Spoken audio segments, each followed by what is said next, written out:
welcome to the most wonderful time of the year, Oktoberfest 2020.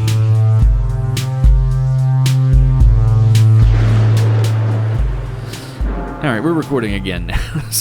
Welcome to the Project Gen X podcast. Hey, somebody got it right. Yeah, we got it right that time. I am your one of your hosts, Alan Smith, along with... I am Big Dave. And we are... It is here. Finally, it is here. We are in Oktoberfest. Yes. As we deemed it last year. And all this month, we are going to be covering all things macabre and horror related, or at least, several of them. And over the next, over all of it, October, because this is the most wonderful time of the year, no matter what they try to tell you. Yeah. And we're getting started with Oktoberfest 2020. It's hard to say 2020, to believe that it's actually 2020. Yeah. I mean, I know we're 10 months into it now, but it's still one of those, I cannot get used to saying 2020. It just does not seem... Honestly, I can't wait to not have to say 2020 anymore. Yeah, it's been an interesting year. So this whole year's been a horror movie. So anyways, in our first installment of Oktoberfest 2020, we are going to be covering the 1981 or 82. Of course, I'm messing it up right off the bat. Hold on, I had it here. Anyways, the movie Creepshow. I think it's 82. It's 81. It's 81. 82? 82. 82, okay. It's 82. And it's listed as a horror comedy anthology. Anthology? Anthology. It's an anthology. I am dude. not going to be able to speak today. I have gorged myself on horror movies and candy corn at this point. Yes, that's true. You have. Yeah. And coffee. We got coffee here in front of us. Yeah. So it's Creepshow. This is a really interesting story. It is basically... Let's do a little... history on it? A little bit. See, the thing is that it's based off of the old EC comics that were published in the 1940s and 50s. That was like Tales from the Crypt and the Haunt of Horror and the Vault of Horror and the Haunt of Fear. That kind of stuff. And that was... ultimately, those things, they were really, really, really popular back then. The problem that wound up happening with it, that happened to the entire comics industry, is that a guy by the name of Dr. Wortham, for his first name wrote this book called The Seduction of Innocence. Yep. And what he was a child psychologist, and he was working with juvenile delinquents. And this is pretty much the extent of his research. I'm working with all these juvenile delinquents. We can't figure out why we're seeing a rise in this kind of stuff. Oh, look, they all have these comic books stuck in their back pockets. That must be the problem. Yeah. And actually testified before the Senate subcommittee, and that's the reason that we wound up with the Comics Code for so long. And there was very specific stuff, no lycanthropy, no mention of drugs of any. No matter if you're saying they're bad, you can't mention them. I mean, no vampirism. Which is one of the things that, like Morbius, the living vampire. Yeah. That's how they got around it with Marvel Comics. Is they said, no, he's a living vampire. He's not the undead. I mean, it's one of those stupid things that stuck around forever. Yeah. I mean, forever. Thank goodness it's gone. And the thing about it is that all of those EC comics, they're really worth a lot of money now. I mean, and we're talking back then, comic books sold like gangbusters, millions of copies. Everybody read them. It wasn't just kids; it was adults. It was everybody. Nickel a piece. Yeah, but because this whole thing happened, and it was a big thing covered by the news, the national news and everything. All of a sudden, moms started throwing away comic books, and and all this, and they started having like these mass burnings of comics and everything, and so a ton of those EC comics were destroyed. There are still some around, and they're worth a ton of money. I have some reprints that they did in like the late '80s, early '90s, really? That type stuff. Cool. And they're cool. They kind of have a formula, of how they work, different stuff, but yeah, it's so this is Stephen King and George Romero both grew up reading these things, and so they put this together. This movie called Creepshow, which basically takes the format of an EC comic, of an anthology comic where it would tell several stories, and it was there was somebody that they would get their comeuppance in the end for some wrong that they had committed, and that's how all of these, except for one, that's how all of these kind of happened. Exactly. How did you happen to? There are 5 stories in here. It's Father's Day, the lonesome death of Jordy Verrill, yes, The Crate, Something to Tide You Over, yep, and They're Creeping Up on You. Those are the 5 stories that are in this. I know that, and then there's epilogue, which is well, it's the beginning and the end. Right. You basically, it's a kid reading, like his dad is being a real jerk to him, and he's reading a Creepshow comic book, quote unquote Creepshow comic book, and the dad's all like, oh, I don't want you reading this junk, and he takes the comic and he goes and throws it away, and then the creeper shows outside. Creep, not the creeper. Okay, the you're creep. right. The creep. The creep shows up. Yeah. Because the creeper is something else. Yeah, you're right. No, I mean, right. like, seriously, that's a different property type thing. Yeah. The creep shows up outside his window, and then we get these stories. Yes, and exactly. The thing that I love about this is because they were really true to a lot of comic book. Like, there's a lot of this feels like comic panels, the way that they've done stuff. Well, and part of that is because Romero actually brought in his longtime effects specialist Tom Savini. And Savini is in this. Yeah, to come in and replicate those comic book feels. Right. Tom Savini worked on Friday the 13th. Yep. He's worked on a lot of stuff. He's also an actor. He's in this movie. He's one of the garbage men at the end of it. The guy with the mustache. He's been. He was in From Dusk Till Dawn. He's been in a bunch of stuff. Yes, This is kind of cool. Like I said, this is 1981. 82, sorry. It's 1982, and it's really cool some of the people who are in this movie. Oh, the cast. Because it's like Leslie Nielsen before, and this is like way before The Naked Gun, and all that stuff. This was back during his I Like to Play the Heavy. Yeah, and he did. He played a heavy in a lot of movies through the 70s, the 60s, 70s, and early 80s. You have Ted Danson in an early role. Yeah. You have Ed Harris. Ed Harris is in this. You have Adrian Barbeau. Yep. E.G. Marshall is in this. Hal Holbrook. These are all named people that you would like. Yeah. That you would know from other, from Richard other Gere is actually in this uncredited. Oh, really? Yeah. That's cool. He's in there as Man on TV. Oh, okay. Well, I didn't catch him in that one. That's kind of cool though. Yeah. I just saw that one. But yeah, that's it's really Ned Beatty is in this uncredited. Really? As the voice of Bob Bean. Okay. I kind of wonder because especially in the last episode, in the last installment, the what they're coming to get you, is that what it's called? They're creeping up on you. Yeah. There's a lot of voices like on over a telephone, and I kind of wonder. I was like, I bet some of these are people these are named people that are like. I'm looking to see if there's anybody else that I didn't see him because I was looking Anne through. Muffley was one of the voices. She was Lenora Castemeyer, the wife of the guy that. I know, but I don't know who she is though. I mean, that's but yeah, it's like I said, it's a horror anthology. We'll go through all the first one. The first one that we see is Father's Day, yes, and it's all predicated on it's a family getting together on Father's Day.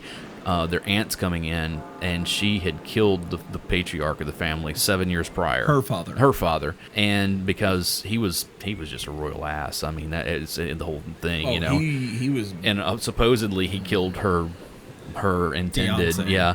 And so she winds up killing him, and every year they get together on Father's Day. Well, she comes in and she goes to the gravesite, and she killed him while he was asking for a cake. Yes. So where's my cake, and Bedelia? I know.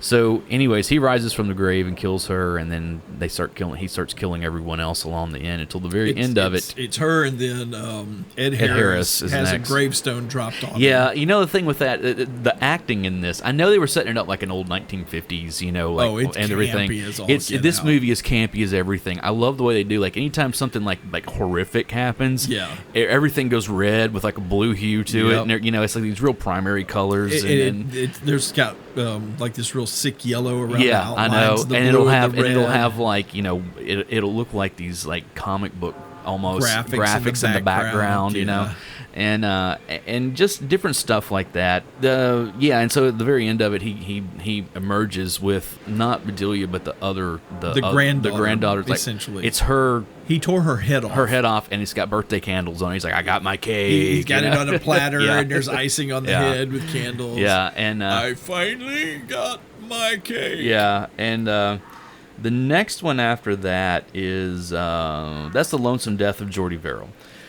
Which is Stephen King. It's Stephen King, and Stephen King is not an actor. I'm sorry. This was his. This is actually his second. What was his first one? It was actually in another Romero film, Nightfall. Okay, I don't know that one off the top of my head. I know that he has a tendency to show up in his own films. Yes. You know, I mean, it's happened quite a bit. But this one, he carries this entire segment like he's the only actor, really. Yeah. And he's trying, and he's doing a pretty good, like, over-the-top campy, you know, but it's still one of those things where it's like, dude, he's just not an actor. What's kind of funny about this one, because it's a meteor. He's a poor farmer. A meteor lands. No, he's not a farmer. He is a podunk. He lives on a farm. He lives, yeah, but he's a podunk. He's the dumbest. He is not very smart, because in his head, like, when this meteor hits, he's like, oh, I wonder if I can get some money for it up at the college, and he's having this like fantasy sequence, and like it's actually like the Department of Meteors or something. Yeah. Like, you know, it's really funny the way that he processes and does all this stuff. Ultimately, what it comes down to, the meteor cracks open. And weeds start growing everywhere. They start growing on him. Yep. And at the very end of it, he finally he kills himself. Well, he turns into a big giant walking weed. And so he puts a shotgun to his head, and that's the end of it. Blows now what the you top of see his is that leaf you off. hear, like, it's the next morning, and they're showing like all these. They're showing like all these weeds that are growing everywhere, and there's like, oh, and you hear a radio, and they're like, oh yeah, you know, it's gonna. TV. Where's the TV? Yeah, it's like, hey, night. it's gonna rain. Your farmers will be happy to know it's going to rain for the next few days, you know, and blah blah blah. And you see it, and like, water makes it worse. Yes, and one of the last shots is showing like going down the road, and it shows a sign, and it has like all the different places. It's one like of them, Boston and somewhere else, but the very top, 5 miles away, is Castle Rock. Castle Rock. Yeah, because everything's in Castle Rock with Stephen King. Yes, it is. The next one, Something to Tide You Over. Yes. Now this is Ted Danson. Yep. And Leslie Nielsen. Yep. And I don't know who the woman, because you only see her for just a little bit. I forget what the wife's name is. Basically what it is that Ted Danson is having an affair with Leslie Nielsen's wife. Yeah. And Nielsen comes and basically says, if you want to see her again, you have to come with me. The actress's name is Galen Ross. Okay, yeah. You only see her just a little bit. Yeah. Basically what he does is he takes him down to the shoreline, and makes him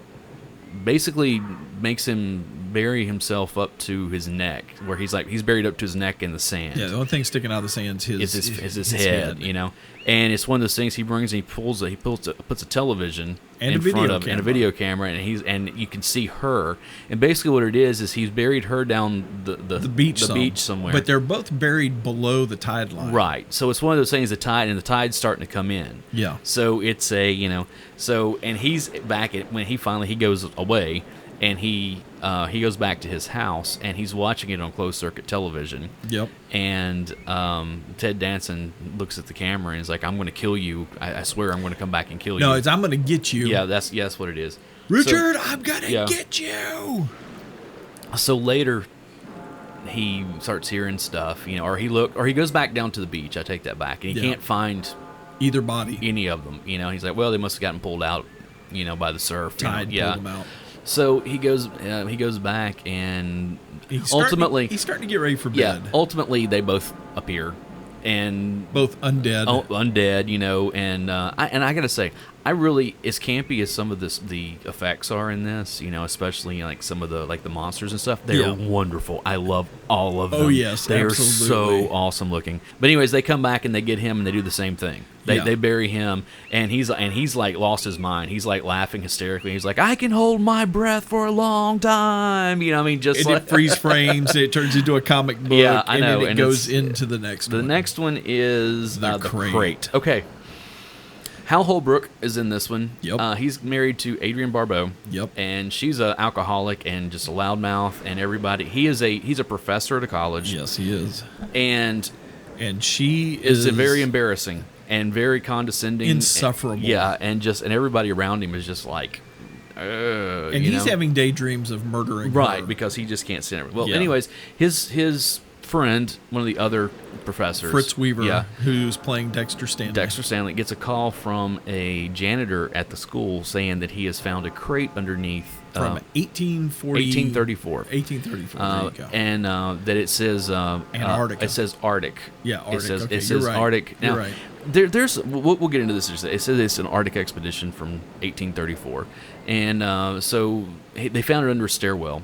And so he gets there. They go and they open it up, and and all that kind of stuff. Come to find out, it's some kind of primate monster. It kind of looks like an ape. It looks like a Yeti with but it's really small. It's got huge. It's huge from the waist up, right? But and the then, legs are only 6 inches long. At some point, they call it a Tasmanian devil. They say it's like a Tasmanian devil, something or like something. that, or something. And basically what it is it kills the janitor.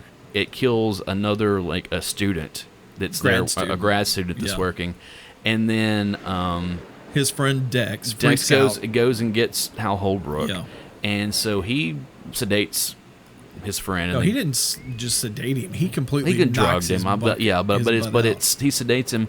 He goes to the school. He starts cleaning up, but he leaves a note for his wife Wilma. Who she always tells everybody, just call me Billy. That's the whole thing in this. Basically saying, hey, there's been a problem at the school. I need you to come help. Yes, because he's going to have if this monster is true, he's going to have it kill her. Is basically what it is. The beast technically is called Fluffy, the crate beast. Okay,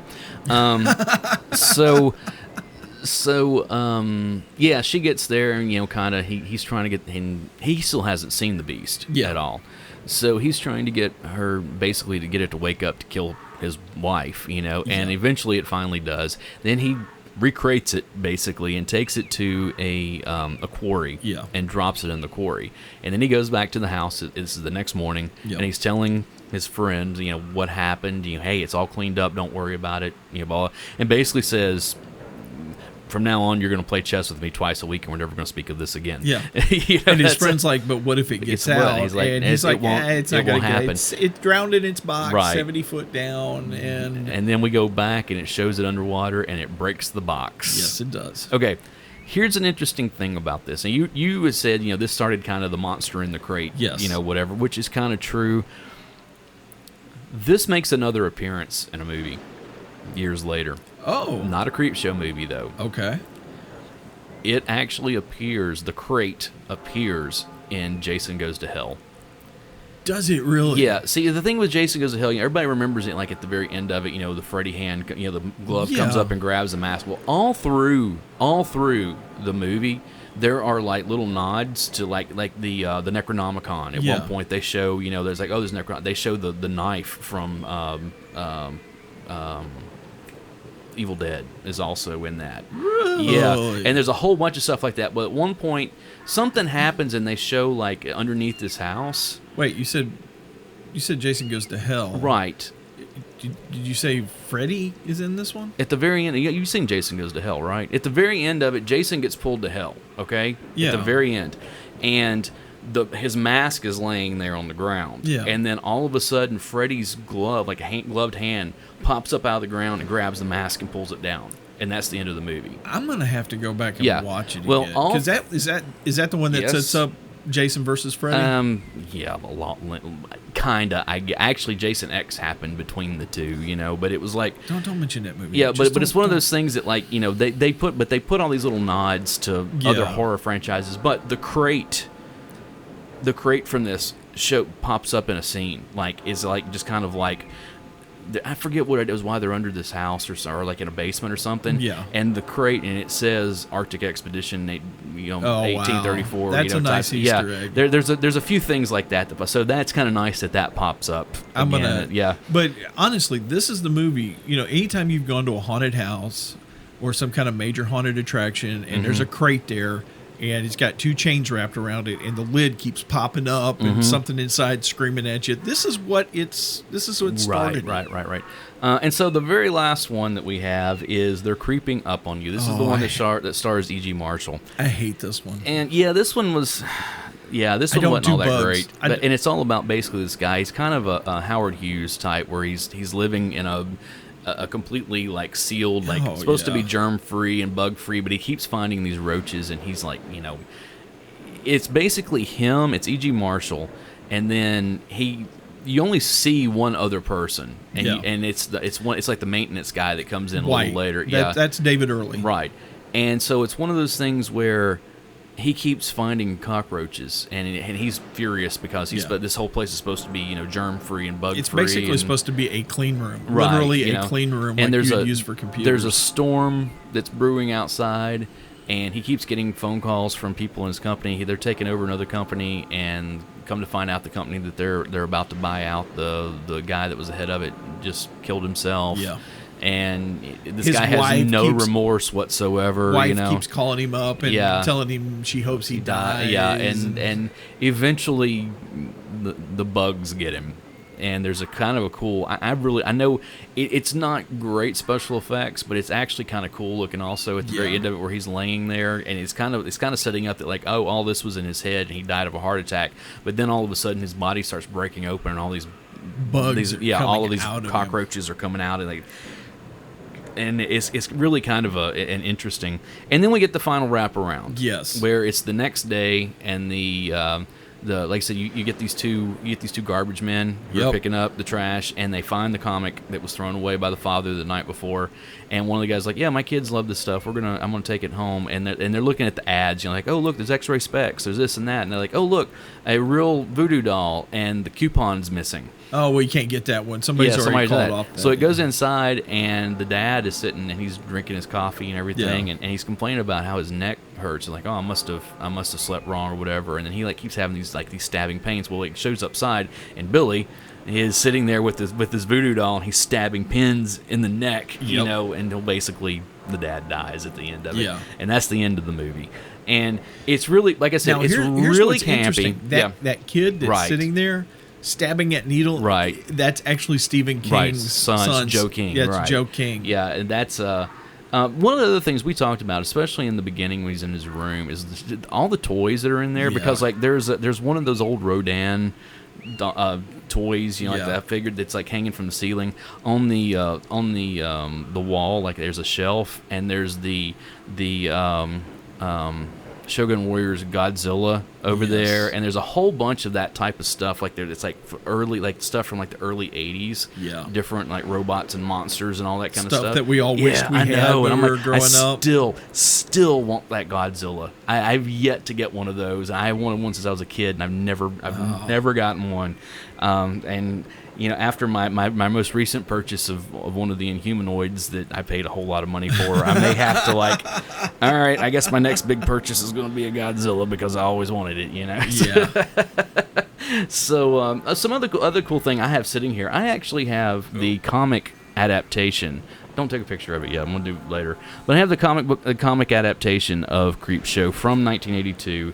I remember I bought this a few years ago. I remember seeing this when it was released back then. Yeah. I remember standing, like my parents were shopping at the local Kroger, and they had a magazine rack and all that kind of stuff. And I remember seeing this book and picking it up and like flipping through and reading the comic book adaptation of this.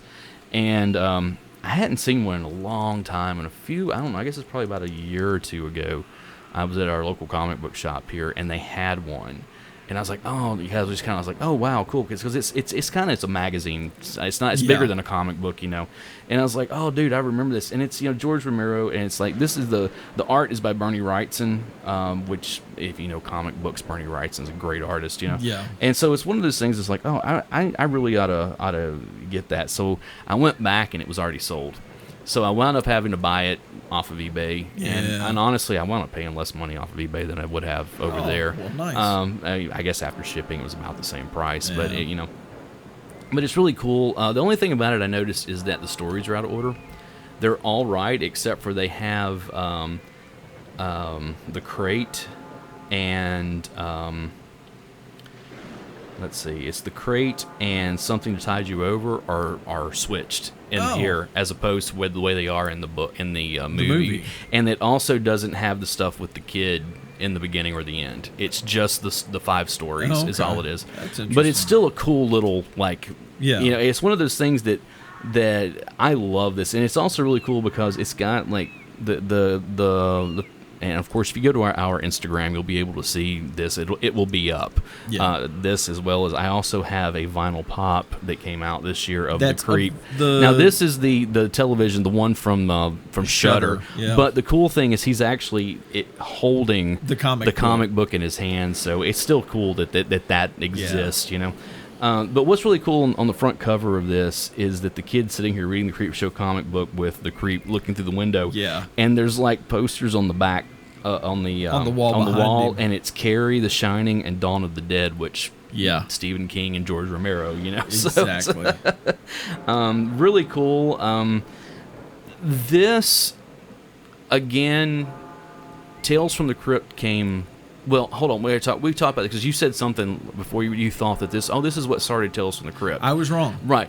Once I started doing a little bit of research. But there actually was, you know, the Tales from the Crypt that we know is from HBO. For HBO from the late 80s and into the early 90s. Well, there actually was a Tales from the Crypt movie that came out in the mid 70s. See, I didn't know That's that. not very good, to be honest. But it did have like the Crypt, not the Crypt Keeper we know, but it had the Crypt Keeper and the Old Witch, and I think it also had the Fiend or whatever the other one. There's 3 different ones that did all of those in the EC Comics. And then Creepshow, or then, you know, there was a Creepshow 2. Which was, Have Romero. you seen that one? No, I haven't. Okay. I'll be honest, there's only one of the stories in there that's actually pretty good, but none of them are really that memorable, to be honest. Well, the film only had 3 horror Was it tales. 3? Okay. It was 3, and it was Well, due to budget. I don't remember what the third one was. It was due honest. to budget constraints. I know there was the one about the cigar Indian, like the little statue that the dime store Indian or whatever. There's one about it's called the Raft. There's basically a big blob in the water, and like they're stuck out on this raft and they can't, trying to get back to the shore. And I can't remember what the third one was, to be honest. It's not very good, to be honest. There was actually a third one. I know, it came out a few years ago. Stephen King, no. This was a third one. It came out in 2007. Yeah, so I guess it was a few years ago. But it was Romero and King had nothing to do with it. Right, and it's not good at all. Like No. the reviews that I've read of it, and on another podcast I listened to where they went through the whole series. Yeah. They were just like, this is just garbage. Oh, so total I mean, garbage. Now there is also the television show now Yes. that's on Shudder, and I have not seen it. I've heard good things about it. It's being produced by Greg Nicotero. Yeah, like I said, I've heard good things about it, but I don't have Shudder, so I don't either. Yeah. And now the season is available on DVD, and maybe I'll get around to watching it one of these days. Yeah. And we can at some point come back and get to it for a little bit, talk about it. Absolutely. But yeah, that's I've always loved this movie. Well, this movie is tied to another horror movie. Okay. And it's Friday the 13th Part 3 for me. Okay. And here's why. Because the Creepshow, when we were living in Illinois, Right. I went over to stay at a friend's house, and they had Betamax. Okay. Instead of VHS, they had Betamax. Right. Sony And trying so hard to get up his the corner dad market. took both of us to the video store, Uh-huh. and we went over into the Betamax room because evidently that's where the rich people got their videos Apparently. from. And he conned his dad into renting both Creepshow and Friday the 13th Part 3. Nice. And I really loved. This was my first quote horror movie right, ever. right. And my second one was Friday the 13th Part 3. Nice. And I loved this one. And I had nightmares for weeks after from Friday the 13th. Because we're talking like 6th or 7th grade. Oh yeah, not even. I don't know how old you were when Yeah. you did that, but yeah, But yeah, it's one of those. I did not get to see this when I was a kid. My parents wouldn't let me watch it. I did wind wasn't up supposed to. Yeah, I wound up seeing a little bit of it, like when it was on television. Edited, and that kind of stuff. But Yeah. it wasn't until I was an adult that I saw the entire thing. Yeah. And the whole thing is it's got some horror elements to it. It's got some language, but that's it. I mean, it's not that big a deal. I do remember when it was released, people that I knew who were a little bit older than me talking about going to seeing it. And, it's one of those things. I watched the trailer last night whenever I was watching, on the Blu-ray. Yeah. And the trailer, is a lot of fun. Like, the trailer really, sets it up. And that's also the on the movie poster, it says the most fun you'll have being scared. You know, and it's true. This movie is a lot of fun. And and it does have some gruesome stuff and a few jump scares in it as well. This thing was released to right over 1,000 theaters and grossed $5 million the first weekend. Nice. What was you have the? It actually replaced First Blood in the top spot that weekend. Okay. So it kicked Sylvester Stallone out of the number one spot that weekend. Yeah. Roger Ebert actually gave the film 3 out of 4 stars. Nice. And we're talking about Ebert. Yeah, I know. Well, Ebert, yeah. Those guys, both of those guys, they had weird affinity for certain things. You know, I mean, it just, Gene Siskel was a huge fan of Staying Alive. Yeah. And Saturday Night Fever. Yeah. Actually owned the leisure suit that Travolta wore in that. He wanted, he bought it. Wow. He was that big of a fan of it. I'm like, all right, yeah, okay.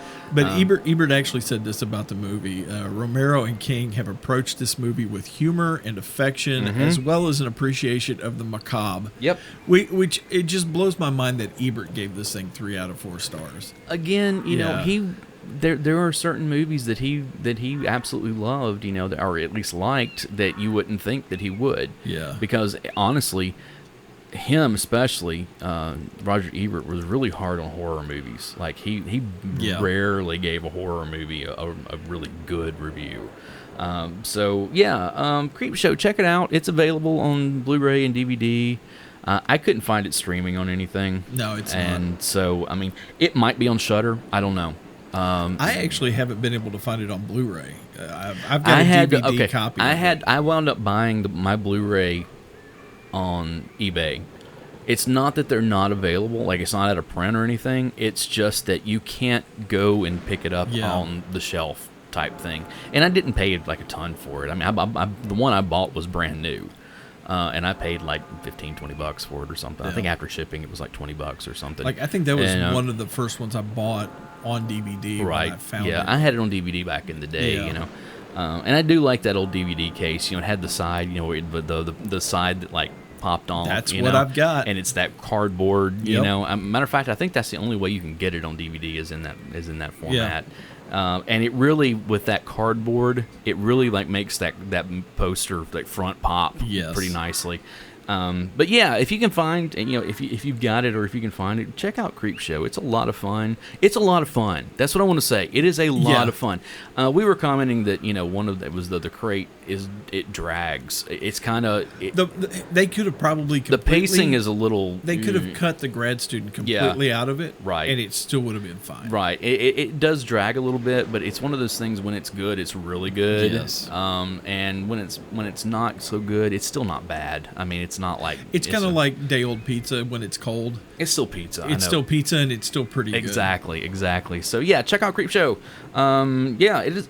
Again, check it out. Go check out our Instagram because I'm going to have some pictures of the comic book as well as my creep pop that I have here.